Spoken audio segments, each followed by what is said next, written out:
Hello again, this is Rosa from Rosa Bakes, and today I am doing the cranberry upside down cake. So it's still Christmas, my third dessert for Christmas Day. I started off with the Christmas Pavlova wreath by Mary Berry, and then I went to the test kitchen for the Gâteau Breton cake to use the egg yolks. Now I'm doing an upside down, cranberry upside down cake from a Martha Stewart recipe.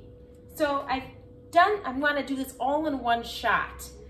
So here I have the mixed cinnamon, sugar, and allspice on my buttered round cake pan. So it's set to place this evenly on the cake pan. So that's what I'm gonna do. I'm gonna put this on the cake pan. Again, this is my first time. You are seeing this for the first time. I have not done this cake before. None of the ones that I have placed on my channel have I done it before. You are witnessing my mishaps and all. And I just think that baking is just a great way to try something different. Offer it up to your family. They can be your guinea pigs for this. So I'm just gonna even this out, make sure this is even. So yesterday, I didn't put a pan underneath my cake pan, like a cookie pan, and leaked on the bottom, causing a lot of smoke in the kitchen. But this time, Martha Stewart says to put this underneath, so that way, all any drippings underneath will fall on this cookie sheet. So that's evenly out. Then you place the fresh cranberries right on top. Move those around. So that was 1 3/4 cups of cranberries. All kind of stuck over here. Now the cake pan is buttered with 2 tablespoons of butter. So there's a ton of butter. And then in the electric mixer, I creamed the sugar and the butter, remaining of the butter, as well as 1 egg and a teaspoon of vanilla. So there we go. This is all set for me to pour the batter on when it's ready. So this has all been mixed.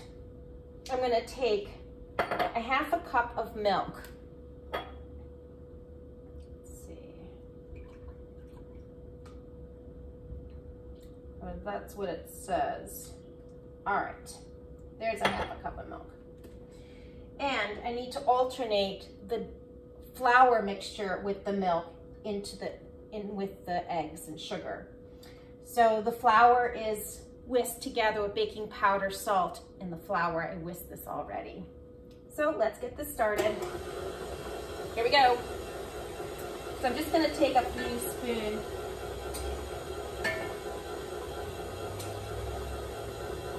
I just want 1/3 of this because I have to end with the flour mixture. Maybe just 1 more, just for good measure. Then, when this is mixed in, I'm gonna take the milk and pour that in. I just wanna move that. I should stop it for a second. Move the sides down so all the flour gets incorporated before we start with the milk. This is a different electric mixer than my mother's. Her bowl is a little wider, so I can get in around it while it's still spinning. This one's a little more narrow. So this is my Christmas gift to myself as I was baking Christmas cookies earlier. Did it all by hand. Even did a baba cake for my brother for his birthday, which if you ever made baba, which is the cake, it's a Martha Stewart recipe. I did it by hand. There's a lot of kneading. A lot of kneading. I did it all by hand. It came out really good. Although I did individual baba cakes, and I kept them in the oven just a little too long. So I kept those for myself. I eat all the crappy stuff and then give out the good stuff.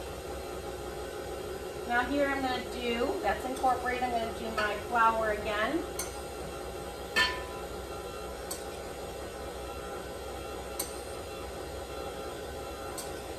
So you're probably wondering, why does she always have exercise clothes on? And then I keep forgetting my apron. Well, I'm either coming from the gym or going to the gym. So I just taught 2 classes this morning. Well, let me finish that. I think that's one more for good measure. Okay. Now I'm going to let that incorporate. How do you expect me to stay thin by eating all these desserts? I do love to eat, so that's my motivation to exercise and teach. All right, let me stop that for a second and move the flour into the batter that are coming from the sides.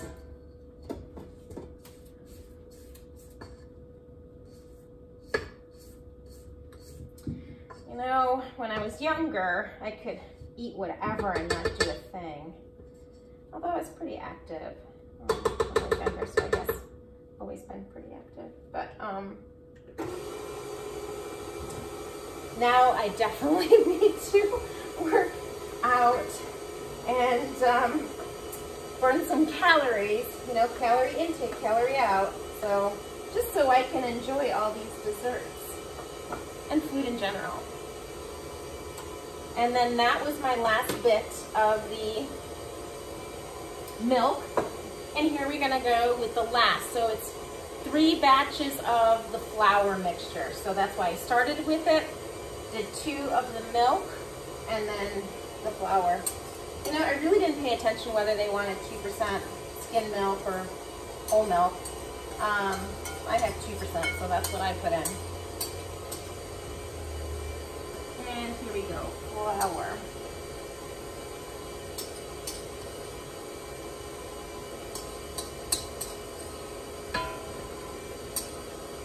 Aren't you just excited to see me put flour in a bowl? Let me just stick that. That's a lot better. All right, we're gonna get that put in. I want to lay this batter on top of these cranberries, stick it in the oven for 350 at 350, and for how long, I have to check the recipe. But I will check that, put the timer on, and move along. So we're Christmas Eve today, so Merry Christmas if you celebrate Christmas. A Happy Hanukkah to you, but it's finished, I believe. It's done.